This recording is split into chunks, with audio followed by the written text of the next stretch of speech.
Present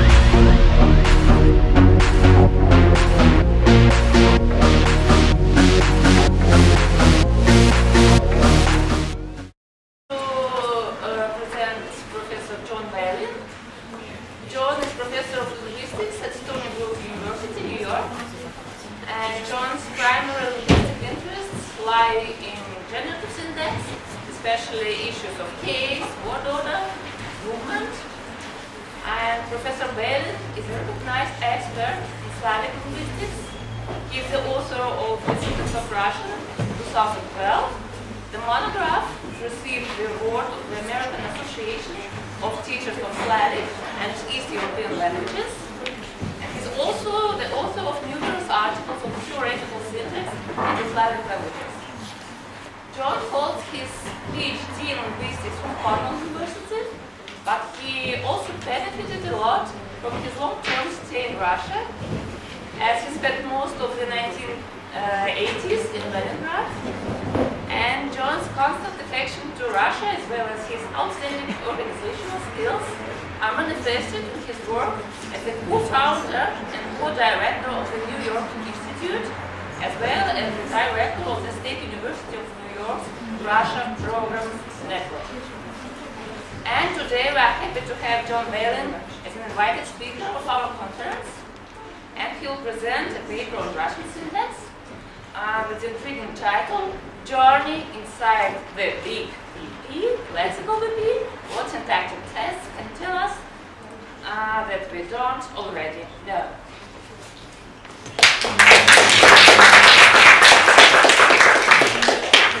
Thank you. So, does everyone have a handout? Does everyone's neighbor have a handout? Are you one person away from, you know, the theory of how many, are you one person away from a handout? Well, in case you're not one person away from a handout, you're one screen away from a handout, right there if you can't see it. But it is important to be somewhat close to a handout. And I'm actually going to do the unprecedented thing of standing over here and walking in this space because more of you are over there, but I apologize to anybody who can't see me, that's okay. And I wanted to start, thank you for inviting me, and it's great always to be in Moscow. I wanted to start with a short series of apologies. Number one, I apologize to the typologists for obvious reasons. And I am not a typologist, and I don't claim to be, and I hope to learn a lot from you in the discussion. Number two, I wanted to apologize to the Scandinavianists, if there is such a word, for the same reason. It's even worse, really, because there's no North Germanic in this at all. And I'd also like to apologize to the local students who've heard this material before. Some of you have been forced to hear this material before by your instructors, as I understand, having read something that I wrote on this topic. So it'll be a little bit maybe repetitive, but there is some new stuff here for you. And the final apology is that I'm speaking what is pretty much nobody's native language in this room. But if I tried to do it in Russian, it would be embarrassing and it would take much longer. So I'll stick with English, okay? If that's okay. But the good news is that I come in peace. These are difficult times. There are these different camps in the world that seem, in some big sense, not to get along with each other. And I'm talking about typologists and syntacticians. And I'm here as a representative of the minority in this room, at least, namely the syntacticians, to say that in fact we should all work together, and we can work together, and I hope that what I have to say is actually of some use, and especially in the last part of the talk, for the typologists in the future, and then there'll be peace in the world and all that stuff. Okay? So the problem at hand is ditransitives, and the internal structure of, I didn't actually say big VP, you took the large capital letters seriously, but the internal structure of VP. And the reason that it's an interesting problem is that some languages tell us something about it, like English, which has this famous alternation between the prepositional phrase goal construction that you see in number 1 and what's called the double object construction, where the preposition goes away and the two arguments switch places. Sometimes it was called dative shift in the old days, which you see in number 2. And that gives us a little bit of information. And then there's languages like Japanese, where one of the two word orders between dative and accusative is strongly preferred over the other, namely the one with dative first. So that 3A is, in a neutral context, 3A is preferred to 3B, according to this literature. So Russian ditransitives are different in that they have neither of those properties. They don't really systematically alternate with any prepositional phrase alternative. Some verbs do, but most don't. And there isn't really a strongly preferred word order in a neutral context. Not everybody agrees with that, but I'll show you in a second that probably there isn't. So you have, and I'm not going to read the sentences out loud just for lack of time, but you have cases like 4A and 4B, where you have, and I try to use generic plurals so that you get away from various discourse factors, where you have accusative before dative, or dative before accusative with about approximately equal status. Okay? Now that's not the same with ditransitive verbs where one of the arguments is a prepositional phrase, as in 5, where there seems to be a preference for the order in 5 over the order in 5B. 5B is not impossible, but you need some kind of context to make it work. Okay? So the issue that's interesting is what is the internal structure of the VP? And the particular thing that I would like to propose, or not propose, but to emphasize today, is that we have to try to be somewhat scientific about this. People have a lot of impression, oh, you know, they're kind of, I like dative first. Or, oh, you know, they're the same. Must be a flat structure. The world is flat. We've known that for centuries, right? And there is that view. And the Hungarian VP internal is obviously flat because that's what Kish said.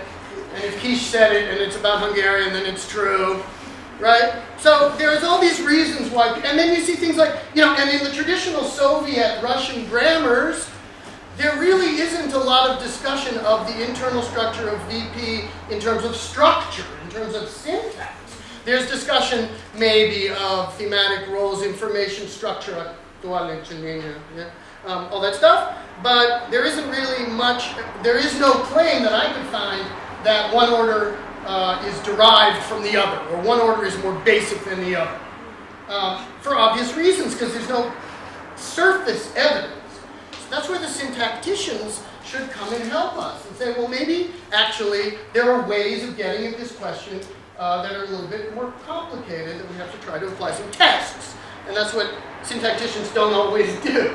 But, you know, we should try to do that. And in fact, even though the traditionalists did not make any claim about it, about the basic orders, there is this thing, there is some work on this more recently. So Diakonova, for example, 2005, at the bottom of page 1, gave these examples in number 6. These are her examples. Where you have the two orders of the dative accusative and accusative dative. And let me just read what she says about them, because it's kind of important. She says, interestingly, the A sentence can have either a narrow focus on the theme or a wide focus. But the B sentence can only have narrow focus on the goal, and the theme tends to be interpreted as giving information. That may be true in the case of 6B. That was my comment. This makes me conclude that the order, now back to her. This makes me conclude that the order in B is better analyzed as being derived from A. This is where my 4-year-old daughter says, what? I don't see that logic at all. Never mind. And this implies that the basic order in Russian is goal before theme rather than the opposite. Well, maybe. But if that's the only evidence, it's a little weak. She actually has other evidence. I have a lot of stuff that I put into appendix, so not to talk too long. There's more on her claims about evidence, and I have one of her arguments coming later. But, you know, that in itself should not make you happy. In fact, it should make you a little unhappy. Just a little bit unhappy. Right? Because of the weakness of that argument. Because if you,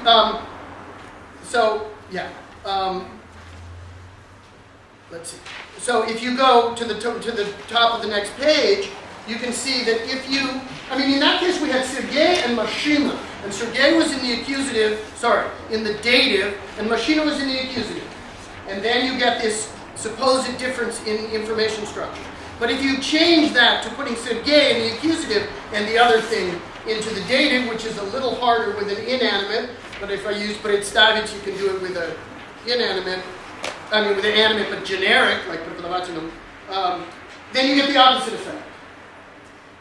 The opposite effect, namely being that the one that has neutral information structure seems to be the one where the accusative comes from. This is probably an animacy effect, because animates tend to be known information. This does not say anything about basic underlying structure as far as I can tell. Okay? So I think that my first point is be wary of arguments like that. Okay?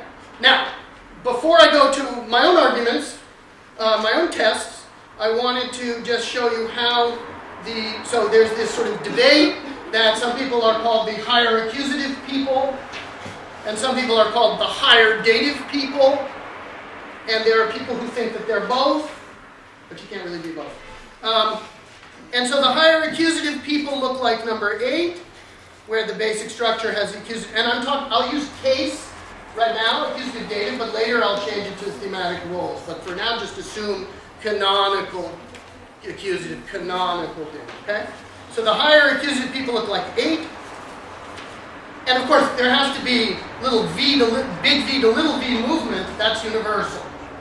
To make sure the verb comes before both, but everybody assumes that in all theories. So that's not a thing. The little arrow move, that's just head movement within the shell. That's normal. Both sides need that. And then the higher dative people, and notice that the higher dative people are a lot of different people. In 9, you see the references? And the higher accusative people is pretty much me. So it's me against the world, again. Except for, thank God for Nerea Madariaga, because she joined up. But I was an opponent on her dissertation, so maybe she had no choice. But she actually provided a lot of new evidence from completely different sources for something similar. So, respect. But anyway, so that's how the basic world would look in 8 and 9 to both sides. And of course, it is definitely the case that you can have either order, and not only that, you can have either order where whatever comes first of the two C commands and binds into whichever comes second. So 10a is fine, and 10b is also fine, right? That fact is uncontroversial. And so what that means is that whichever you are, 8 or 9, you need some additional device to derive the other order, right? Because both groups need to derive the order that isn't their favorite. Okay? So, everybody assumes, more or less, the factors listed in 11. Everybody assumes that there's a derivational relationship between the two. Actually, that's not true. But we'll come back to it. Most people assume a derivational relationship between the two. Everybody assumes the little movement from big V to little v. Everybody wants there to be only one thematic hierarchy, like we know from Baker, one example. Utah, or whatever you want to call it, theme, agent higher than theme, etc. Everybody wants there to be only one, and not that you need two different ones, but which one it is depends on whether you're a dative person or an accusative higher person. But there's still, for each set, there's one thematic hierarchy, and it's much better to live in a world with one thematic hierarchy than to live in a world with two, where you'd have to decide where that would be a parameter or something across languages. That would be unfortunate, it might be true, but we don't live in a hope that it's not. And then everybody needs a process where you move the lower one across the higher one to create the other order. So that's what you see on the top of page 3. This is what happens on the left, is what happens if you are a higher accusative person, but you want to derive the sentence with the dative higher. You do some kind of local shift. You can call it whatever you want, scrambling, object shift, jumping, smuggling, running away. You can call it whatever you want. But it's some kind of movement where you end up above the other argument, but below the raised verb, right? Because that's where it is in word order. And if you're a higher dative person, you need the same shift with the accusative over, because you have to derive those structures where where both combined into the other. Right? So there has to be some move like that. So both sides assume some move like that. So far we have no difference between the two world views at all. Okay. All right. So now I'm going to show you, I have 4 syntactic tests, just 4. And I'm going to skip one of them. I already know I'm going to skip it. It's there in a special box, and I wrote on the box, not for you, but for me, I wrote on the box, skip this, because it'll take too long and nobody will believe me anyway. So, but you have it. I'm honest. It's there, right? Okay, so test number 1. Test number 1, Russian is a beautiful language with respect to this test, because most languages that have secondary predicates, okay, of the type that you see in Baristam, so it's golum, and whenever I give this presentations in non-Slavic context, I always wonder why Slavists are always dancing nude or drunk. You could use other adjectives, but it's always this in the literature, right? It's not me, but you know. So, what's great about Russian is that this thing agrees in gender with its controller, but it doesn't agree in case with its controller, as you know. It's in the instrumental case, which is a separate case that shows up in predicate structures sometimes in Russian. Thank you for that, because that's a beautiful thing. In Serbo-Croatian, or whatever you call those languages, you don't really have that, right? You have agreeing forms. In most languages, you have agreeing forms. In Russian, you also sometimes have agreeing forms, of course. And they're in a footnote here, and the footnote says, I will ignore these, okay? And the reason I will ignore them is that they don't help us with our basic problem about dative versus accusative. But the instrumentals help us, so we're going to use them, okay? And there's actually something similar in English, but I won't get into it. So what's true about the instrumental secondary predicates is that I assume they have a large pro-subject, you know, that gets a theta roll from nude. Somebody's nude, right? And Boris can't get that theta roll directly because Boris's theta roll is the agent of dance. So there's a second theta roll, like is in infinitives, and it's a large pro, and you use control, which you need C command, and then you get the right reference that Golden refers to Boris and not somebody else, even though there is nobody else. But in 14a, you see that that's perfectly fine if Boris is the direct object, the accusative canonical direct object. Okay? The other also exists, Golova. That's the one I'm not talking about. Okay? All right. And there's so much discussion of the difference, but with respect to it came up briefly in Tiskin's talk about a different phenomenon, about the difference between the instrumental and the non-instrumental use in predicate position. That's fascinating discussion. But nobody has any idea what's going on there. And it's probably not syntactic. So we're just going to talk about the instrumental one because it's the one that gives us some information here. And the fact is, if you're not an accusative direct object, you cannot have that instrumental secondary predicate. Okay, so if you're a dative in 14b, and we're talking about accusative datives, you can't have it. Right? That's out. There's other things you can do to save it, but that is out. And these are, you know, it's rare that things are totally out in your favorite language, but this is one, right? And if it's genitive, the object, you can't have it. If it's inside a prepositional phrase, like in 14d, you can't have it, right? So this is already evidence that there's a structural difference between the accusative theme argument and the other arguments, okay? So this is the first piece of evidence that the accusative and datives are not equal inside the verb phrase. Okay? Now, I'm sorry about example 15 for several reasons. First, we shouldn't buy and sell people. But with soccer players, it's okay. Second, trainer is badly transliterated. Third, there should be no letter Z after Asharin. Sorry, Arshavin, that Z is just a mistake. Well, point number 4, Abramovich has never had Arshavin. I know. Well, that you're talking about the real world. We don't care about the real world. This is just a sample. Although that also. But another point is nobody knows whether it's Abramovich or Abramovich. So I thought that my only udarenia problem would be that one, but now it turns out that there's a problem with probal and pradal from earlier today. So there's actually 4 different ways you could read this thing out loud with the 2 different sets of stresses, so I definitely won't do that. But what's clear is that Arshavin can be interpreted as the one who's nude here, but Abramovich cannot. And this is an important, and the trainer also can, but that's irrelevant. That's a different structure. The point is that when you have both an accusative and dative in the same structure, only the accusative can control the instrumental. That's clear.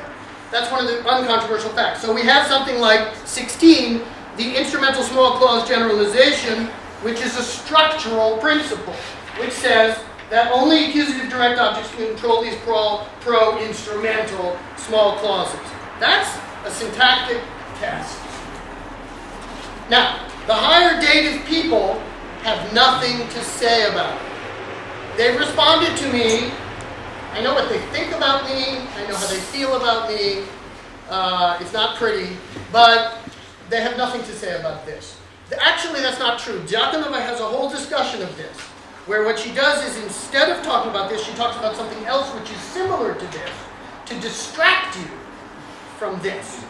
And then what she does say is actually not a good argument for higher. That's in the appendix. We can talk about it if you're interested.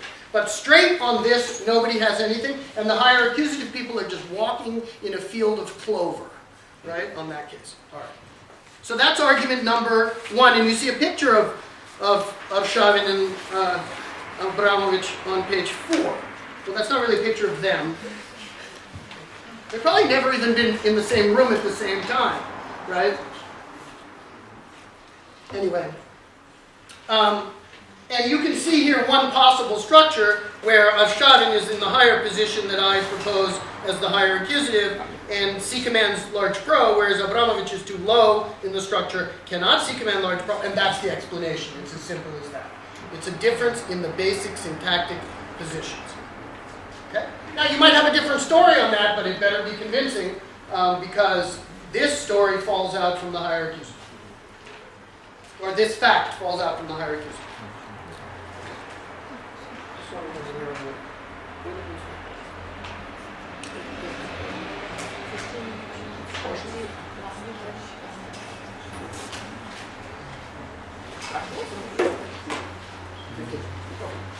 All right, second test is from reciprocal binding. Now this is tricky because everybody has a different theory of binding. So you take your favorite theory of binding and make it work so that your higher dative survives. But I try to be as neutral as possible. The most neutral theory of binding is C command. The binder has to C command the bindee. That's standard. Now we have to use reciprocals, druga, because regular reflexives are subject-oriented, right? And if they're subject-oriented, we can't tell the difference between, we can't have any dative or accusative binders, right? So if you use себя, you wouldn't get these effects at all. But it's very clear, we already saw 18, it's very clear that both 18a and 18b are good. So, and that is expected on either theory with the little move that brings you high enough to bind into the other one. What's trickier is whether or not you can allow the ones in 19. And I've done this many times with Russian-speaking audiences, and there's a range of opinions on this. Okay? Some people hate them both.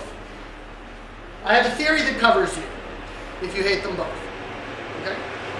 Some people prefer 19a, even though they don't like it too much, they like it a lot better than 19b. So I think everybody here probably falls into one of those two groups. Either the group that doesn't like them much at all, or the group that prefers the first one to the second. If you belong to a group that prefers the second one to the first one, then I need to talk to you afterwards. Okay? When no one else is around. Okay? I've never found something like that, and that's because if it is the case, as I marked it, the standard view, which is that the second one is totally out and the first one is Then I have a theory that covers it. It's called higher accusative. Which, if it's higher accusative, then in 19b nothing has moved. And there has never been and never will be C command that you need of Petrovim over Druga because they're in their base positions. Whereas in 19a, Drugu has moved on the higher accusative, and there is a theory of binding that allows anaphor binding to take place at any time in the derivation. It's called the derivational theory of binding, and if that theory, and there's evidence for that from many languages, if that theory of binding is right, then you could do the binding of Drugu before it moved. And then when it moves, you create new problems for yourself, maybe principle C and other things, and those new problems are the reason that most people don't like it. But some people don't worry about those new problems, that is, their grammar doesn't worry about those new problems as much, and so they can still allow it. Whereas there's no world that should allow 19b on higher accusative. So that's good for me.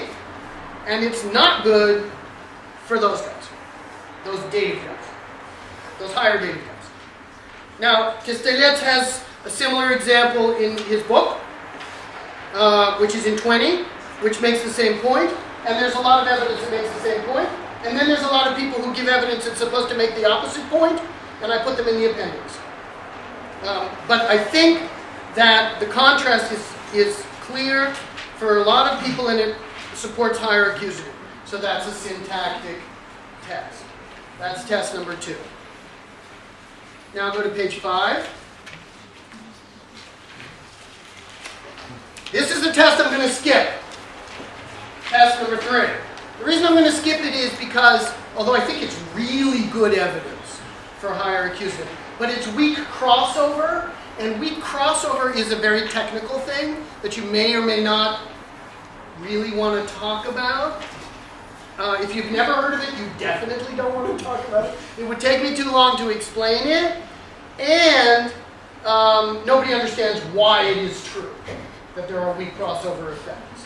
But what the box shows, without going into detail, is that the weak crossover data support higher accusative over higher dative. So I skipped it, sort of. Now, test, but you can ask me about it if you want to. We can go into it, I can show you how it works if you want to. Test number 4, scope freezing. Now, scope freezing is kind of the newer test. I think it's mentioned briefly in some stuff I wrote about this topic that some of you read and may have seen. And it's mentioned briefly in my book that covers this, but not in much detail. And the reason that it's new is because of a recent dissertation written at our department at Stony Brook by Svetlana Antoniuk. And that was just defended in May, and there's a lot of really good material in there. I don't think she's distributing it yet, but when she does, you can contact me, I'll send you a copy. I think this is a really important dissertation.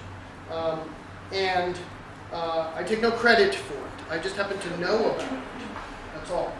It's really her work, and I wasn't the primary advisor anyway. So I take no responsibility for it either if she's wrong. But this is what she has discovered, seems to be a discovery, which is that, first of all, here's the background. Up until her work, it was generally considered that Russian, like some other languages, is a surface scope language, meaning that as opposed to English, it doesn't have a covert operation of quantifier raising that gives you varying scopes. But what you see is what you get, right? The order the quantifiers come in, the C command order they come in, determines their scope. And that in a basic transitive sentence, you have only surface scope. That is wide scope for the subject over the object, okay? She shows pretty clearly that that generalization is false to begin with. And what's amazing is that nobody objected to that generalization, at least in press, before her because it's pretty clear. And when Arkaji is going like that, you know it's clear, right? I mean, I think that she had, but you have to show it with syntactic tests, not just with, oh, I have this intuition, you know. You have to show it with syntactic tests, and she does that. That to get the alternate scope, you need a scenario, you need a context, you need movement covert, and then you can block that movement, and suddenly that reading goes away, and things that we know from English, and work on quantifier scope in general. That's not the most important finding. I mean, it is, because that's a myth about Russian which had to be dispelled. Because people thought, before her dissertation, that there's two kinds of languages. And I guess this is of interest to typologists. And with respect to scope, that there should be two types of languages. Maybe more, but at least two. Namely, ones with ambiguous scope in basic orders, like English, and ones with frozen scope in basic orders, like Russian. And not just Russian. The claim is that Chinese and Japanese are like that, too, and a bunch of other languages. She comes along and says, look, we can find out with a lot of tests that Russian is ambiguous. The reason Russian is supposed to have only surface scope is because Russian has free word order. If you wanted to establish a different scope, you would move and force it. And the idea was languages with free movement, like scrambling, don't need quantifier raising at all. They don't need a covert operation. Well, they do. And that means that English and Russian are much more similar than we thought before, and that's cool, since they're both human languages. It would be a weird parameter, but not impossible, since there are word order differences. But she shows that it's just empirically false. But what's most interesting is not that. So she shows that there are not two kinds of languages. What she shows is that there are two kinds of constructions. There are frozen scope constructions and free and ambiguous scope constructions. And what it depends on for her is whether or not there has been overt movement of one of the quantifiers over the other. And like Russian was supposed to be the only way you could get frozen, the way you could get frozen scope was with of something lower, like an object over a subject. You could move it over it overtly, so why would you do it covertly? Well, you can do it covertly, sorry, but you also can do it overtly. And when you do it overtly, you no longer have any other options. That is, overt movement of the right kind freezes the scope relation. So, when you take a long-distance scrambling of a quantifier like in 24b, you get surface scope. And then we went over, this came up this summer at the Institute in Rumi Panchava's class, and some people who were in that class, or at least one person who was in that class is in this room. And for this, most people agree, right? This one seems to be pretty true. It takes a little while to think about it, but that's why I wanted to tell you that most students who had no interest in this, who won this battle, agreed. Namely, overt movement freezes scope in Russian.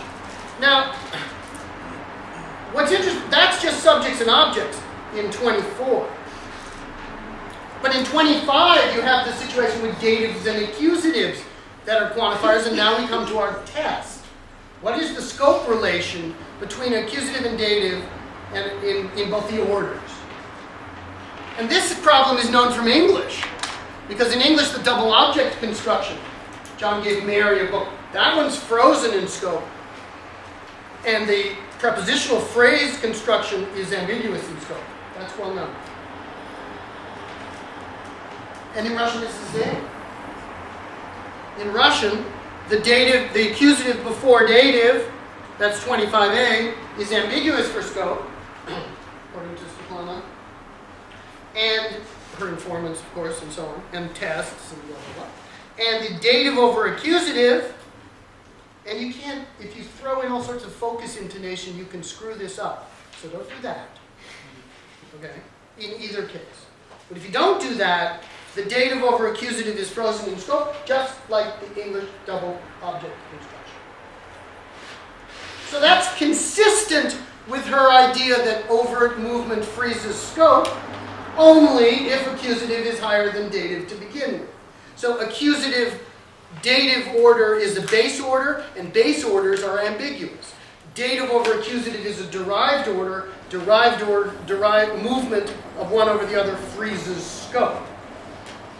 So, if you're a dative over accusative person, you do have a story on this, because people have that same story for English. Bruning 2001. You can go read that. It's in the references.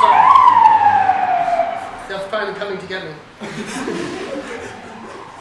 Nothing went away. You can read Bruning's account of why English double object construction is frozen. And then you can read Antoniuk's response to Bruning, and then you didn't have to read Bruning to begin with, because it's pretty devastating. But they're both there in the literature, so I won't go into it. Okay? But what's nice about this approach is it says scope freezing is a construction by construction phenomenon, not a language by language phenomenon. Right? And it means that there are no completely scope frozen languages, and there are no completely scope fluid languages. It depends on the derivation, and that's what we would want to see, I think. Because even English, which is the fluid language, has frozen scope all over the place. And even Russian, which is supposed to be the frozen language, has ambiguous scope in various places. So we need a theory of all that stuff, and the theory is overt movement of the right kind freezes scope. So this has all sorts of typological consequences, which are given for you at the bottom of page 5, which are that we don't want a parameter, frozen scope language versus fixed scope language. We should find frozen scope constructions in all languages. And so this is like a call to action to you typologists, which is go figure out what's going on with scope relations, good luck, in those languages that you study. It's hard, right? Getting judgments on this is hard, but it's doable. And there's good tests and anecdotes, you can set up context and stuff like that. If she's right, then frozen scope always arises from overt movement. And then we have a big problem, because the traditional, the generative literature, the traditional generative literature says that in languages like Chinese, you start with frozen scope and you move over and you derive ambiguity. That shouldn't be possible if she's right. Neither that it was unambiguous to begin with, nor that it's ambiguous after movement. So it means that we have to go back and look at those languages again, the same with Japanese. We have to look at those languages again, and maybe the myth about Russian that held internal this work also holds about Chinese. There are a lot of other factors involved, and maybe when you peel away those factors, Chinese basic order is also ambiguous, and moved structures are also frozen. And that's what this makes a very, very strong prediction. So it's easy to falsify, so go and falsify it, and then I'll stop talking, right? But that is good stuff when someone presents something that is falsifiable and checkable and makes predictions, okay? So that's what's important about this work, in a sense, and that's why it's important for typology. To 45? Yeah, okay. All right. Just where I said it. Now, wait.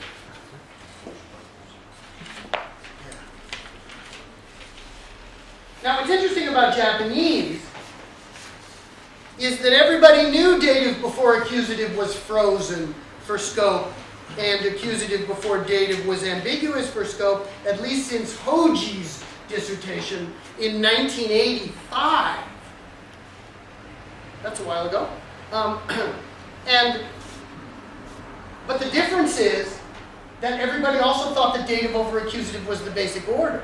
So what they were trying to figure out is why is the basic order frozen and the derived order unfrozen?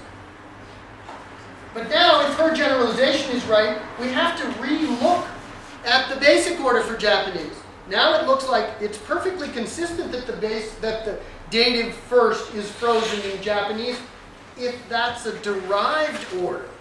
If Japanese is also accusative higher.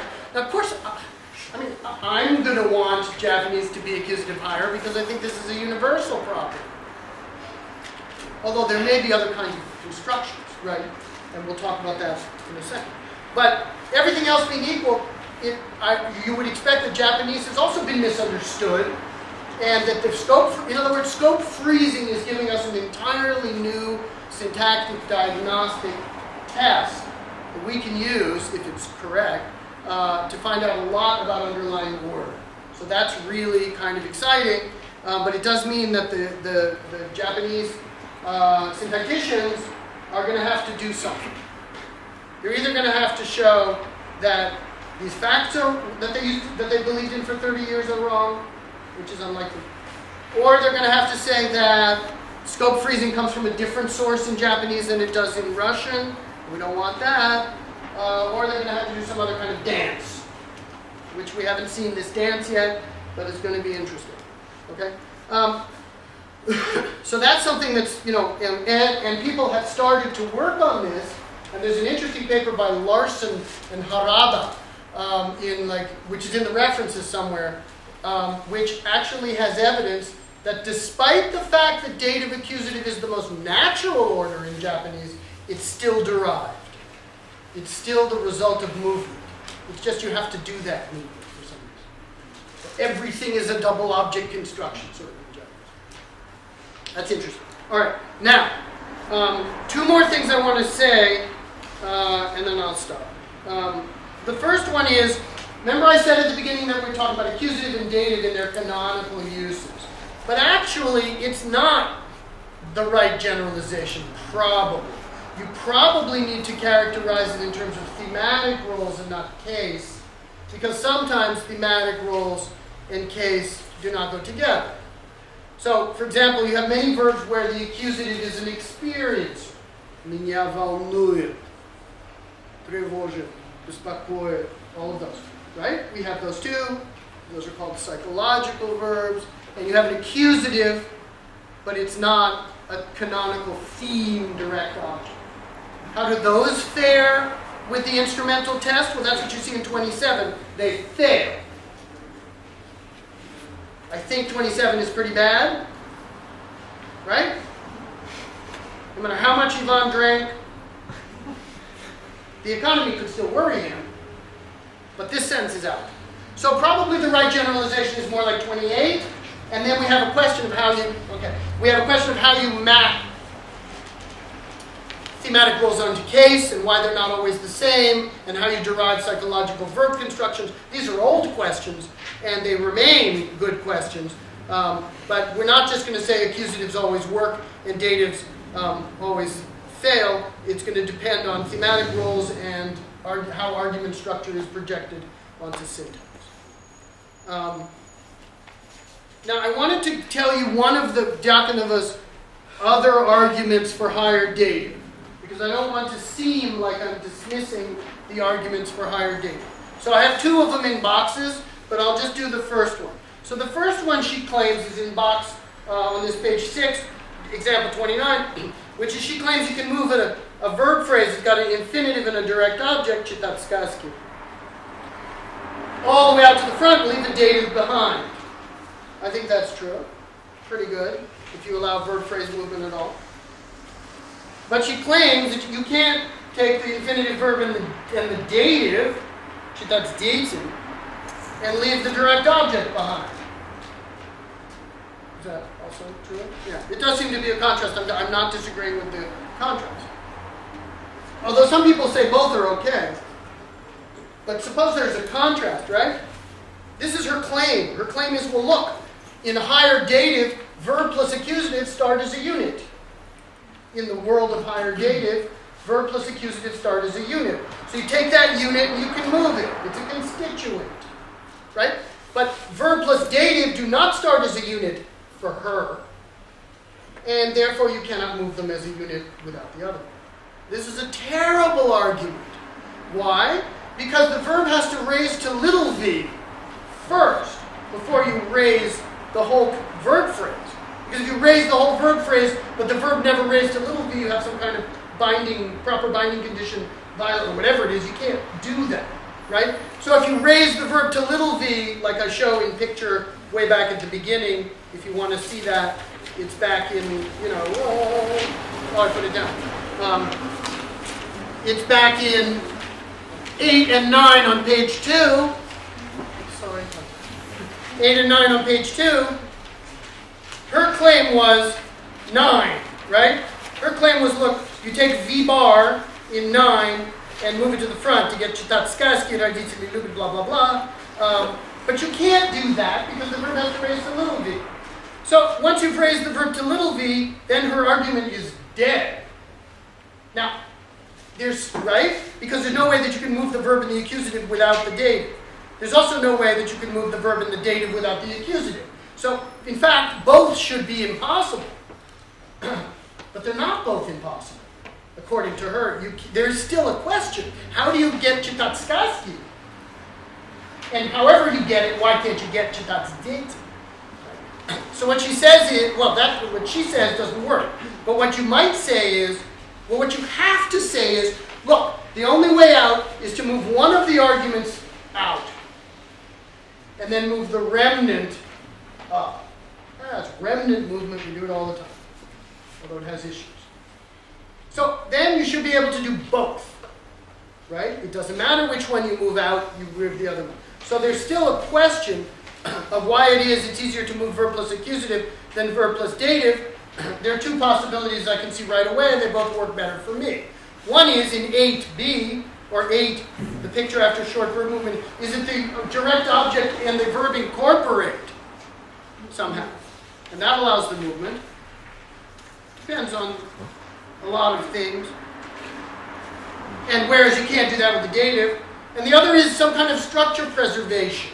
That you want, everything else being equal, you want accusatives to be before datives in the final structure. Cyclic linearization. There is such a theory. I'm not really proposing either of those. But I just wanted to point out that this argument about constituency from Diakonova fails because she didn't take into account big V to little v. It just fails. It just doesn't work. And the same goes for her idiom argument. It's well known that idioms tend to be verb plus accusative. Stroyetsglaski. Right? Yep. But then I have my 5-minute bonus if I need it, right? Yeah, okay. She said I could have a 5-minute bonus. I try not to use it. Oh, thank you. Yeah, it's a 4-minute bonus because I have 1 minute. Okay, we'll compromise. Okay, 6 minutes. Yeah. Okay. Stroyetsglaski and Diakonova went to the corpus and found there are hundreds of idioms that are verb plus accusative, but almost no idioms that are verb plus dative. And she said, well, that's because verb plus accusative is a constituent in a higher dative world. But the same problem applies with the verb raising, depending when you think idioms have to stay idioms. And probably if we believe in a world where syntax, syntax leads to some interpretive component, and you check it at LF or whatever you call that, you want that adjacency between two elements that are an idiom to hold at LF. And at that point, the verb would have raised, and you have the same problem with the constituency argument that you had for topicalization. That's in a box. The idiom argument is in a box. Also somewhere in a box. I don't know where that box is. Oh, there it is. On page 7, thank you. This is what happens when you don't have a stapled copy. And so, those basically, the point there is that those arguments are the same. The constituency arguments, the topicalization, and the idioms both say higher dative is right because verb and accusative are a constituent, and the response is verb and accusative are not a constituent after verb raising, and so those arguments fail. Okay? So now, I'm in bonus time, I know. I'll just give you sort of my conclusions in 2 categories. In the box at the bottom of page 7. The first conclusions are the sort of more Russian-based ditransitive conclusions, which is that our first test control of instrumental small clauses argues for accusative over dative. Other syntactic tests also argue for accusative over dative. That's binding, that's weak crossover, the one I skipped, and that's scope freezing. So that's the sort of syntactic test part. That's where I started saying, if these tests are right, and if there's something universal about this, then there's a lot of work to be done to see what's going on in other languages. There is evidence that the factor is not case, but thematic role, and that relationship has to be understood better. So I'm aware of that. And with respect in particular to scope freezing results from overt movement, and that is an argument in favor of accusative over dative. And then the constituency arguments from Diakonova in favor of higher datives for mediums and topicalizations don't take the syntactic derivation into consideration. When you do, either they're neutral or they work for higher accusative better. Depending on how you do things. Typologically, I think there's a couple conclusions that are important that you may immediately, when my next minute is over, tell me don't work, but nevertheless, it would be nice if it were the case, and it may be the case, that there is no parameterization of the internal structure of VP at all across languages. And that what we thought was evidence of a parameter is a side effect of other things. Movement possibilities, how information structure works, various other kinds of factors. Those independently are known to be parameterized. So why do we need the internal structure also to be parameterized? Ideally, it's universal. Secondly, there may be no such thing as a scope rigid versus scope fluid language parameter, and that seems to really be in trouble now. This is where syntacticians come along and say, things are universal. And everyone else says, well, they don't look universal, and then we start to talk about it. But at least, my more general point is, I will listen and be really excited to see the data from the languages that you guys work on with respect to this question and others. We'll make a deal. I will take that data in those languages seriously and try to do something about it if you use syntactic tests when you're working on the structure of your languages. And then we have peace in the world, and my trip was not in vain. Thank you.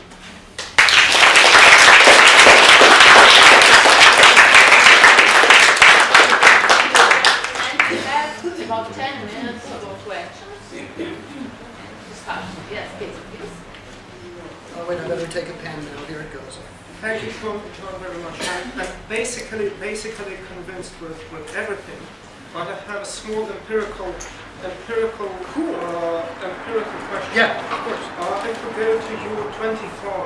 No, wait, now I have to get my pages back in order. What's scope freezing? Hang on one second. Let me find it. 579.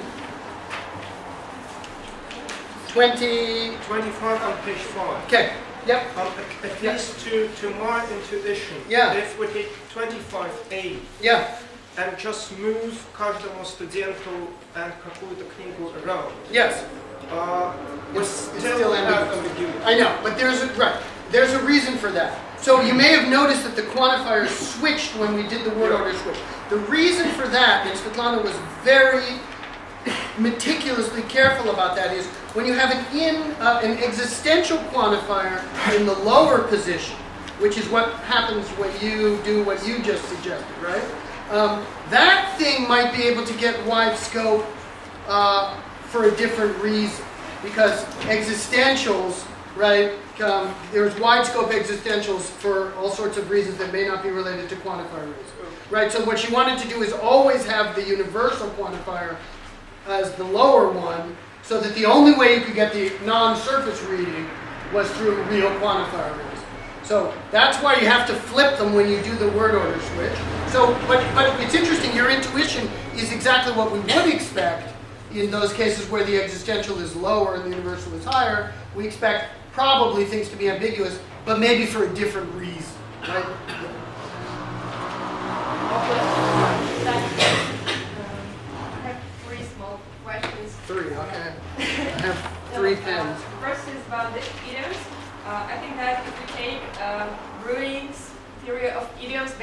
or gradient or something like that, the movement and the small v in general wouldn't really count.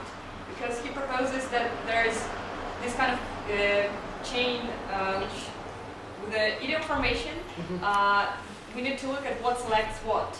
And so I think that like v would, for example, in the higher dative hypothesis, select the direct object, and so they would form a chain. Not a chain, but a constituent. Yeah, constituent, but it's for the I understand. so. Right, I know. Yeah. Okay. Tell you're going to do all three, and then I'll do. Yeah. So I mean, yeah, I think I understand. For the argument to see the argument more clearly, we need to adopt some kind of theory of how the idioms in general would. I mean, those guys propose some kind of theory, and I think that from their data and their assumptions, the movement wouldn't intervene or do something. So next one, I just wondered whether you considered all. I saw in the appendix that you said that there are different types of dative arguments. Yeah. So yeah, and for example, in the test of second representation, you used not the same predicates which are usually called like the transitives, because all the verbs like found, helped, maybe not helped, but found, looked, right? You can. Well, the important one is Abramovich and Nashar. So Yeah. So that's the important one. It's got both. So perhaps there could be some differences with respect to the obligatoriness of the arguments. Absolutely. The native arguments. Okay. Which Yes. is also somehow. Right. And the third one is, I think that this second representation test works only if we assume the second representation like presented in your picture. Because I think, for example, for a third type of guys, applicative type of guys, the second replication would actually mean that there's a higher applicative projection with the dative argument still higher than the accusative one. Okay. So for them, this wouldn't be a test. This would be an argument that applicative head is not high, is not low in Russian. For them, this would be an argument that applicative head is just high in Russian. Meaning that it takes the whole VP as its argument. And not that the applicative has in its prior dative argument in its complement the accusative argument. But rather, applicative had select as a complement the VP. And where's the dative in the The square of the applicative projection. So the applicative has the dative as its specifier and the whole VP as its complement. Yeah. And the accusative down there somewhere. Yeah. So they still can't account for the fact that the accusatives can control those small clauses and the datives can't, because there should be an attachment position in between that would expect the datives. They say that they have the analysis of small clauses where the direct object first merges with the secondary predicates and then the verb. So like. But right, I understand. And they explain also the symmetry in English where you can say he washed the shirt clean. He washed him the shirt, but you cannot say he washed him the shirt clean. Right. So, right. And yeah, those are a little bit different. But yeah, so let me start with that one because we don't forget. So in that case, first of all, I'm sure that there are a lot of different kinds of data. And I don't, I'm really talking about data for the canonical theme and goal. Okay? And even those there may be different. But even if you take an applicative world like the one you described is a kind of higher dative world, it's just the accusative construction is maybe not derived. So it's that assumption early that the two are derived from each other that is not the case for them, although I think I should say you, but you're just being, But anyway, for those people. But that's fine. But I still don't see, since we know that subjects can also control those secondary predicates. I just didn't show that. But subjects can, and so can objects.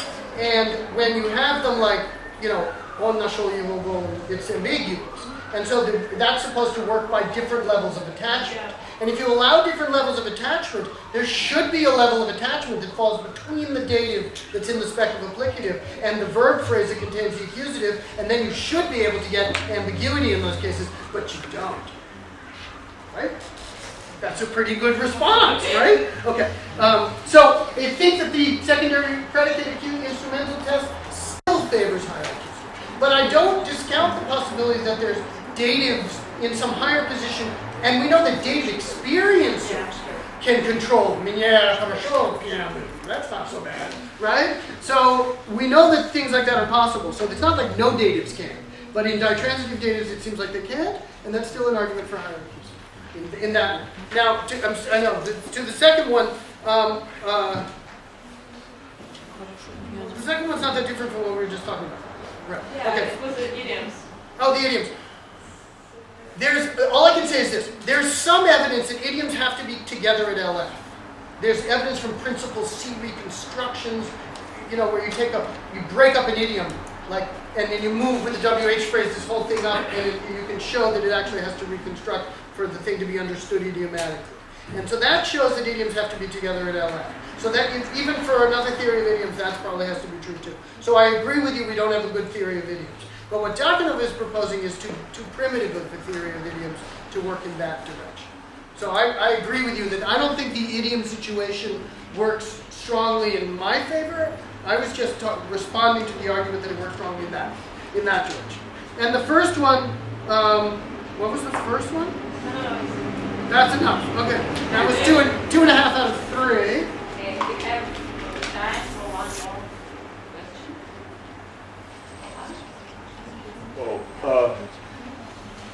Well, basically, I'm happy with your analysis. We are setting our feet framework internally.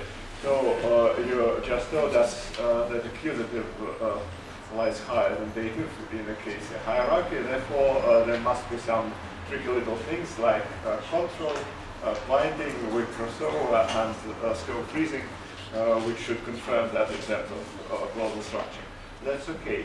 But then I would like to know how we could diagnose really ditransitive constructions and to keep them apart from applicative constructions. So some part of the audience would like to speak of higher datives.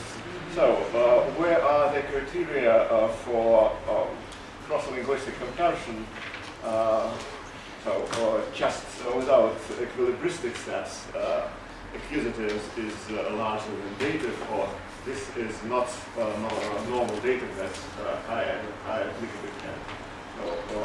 I understand. That's an excellent question. I mean, my first reaction is the same tests should diagnose those things as well. I didn't talk about datives that could be candidates for being higher. You can't do everything, right? But if we tried, it would make those tests or similar tests, especially the scope tests with those applicative did, would be very interesting. We would predict certain cases of higher datives that are benefactives or applicatives of certain kinds that are not goals in the traditional sense. For those to actually have ambiguous scope with respect to accusatives, if her theory of scope is right, and binding should work differently. In other words, the same test should give us different results if there are different kinds of datives. And that's a great thing to do. Let's do it. Yes, and a follow-up remark, very short. Where do you know from that give cell constructions come from the same class with, say, prefer or predestined construction? To prefer x to y and to give x to y could well behave differently in the same language, That's right. say Russian. That's right. Well, what I put in the appendix, Tanya noticed, is something that was an entire chapter in the Antoniuk dissertation, which is that there are 3 she claims, 3 groups of ditransitives, and they're different, and the standard give one is type 1. Then there's one with instrumentals, like abazvats, kakimta pros, like that, where there's an accusative and an instrumental, and those behave very differently. The accusative behaves like the low one, the instrumental behaves like the high one on scope freezing. And then there's a third type where they're both orders are unambiguous, and she claims there something more like the non-derivational relationship that you're talking about. So there may well be many different kinds, and she claims exactly that now that we have scope freezing, we can tell what those different kinds are. The same should apply to the higher stuff, to So we may actually now be able to make a lot of progress on these more refined notions of ditransit, which would be a success. Okay, thank you. I think we have no time left. We have to proceed to our poster session, and now we have to thank David for the wonderful lecture.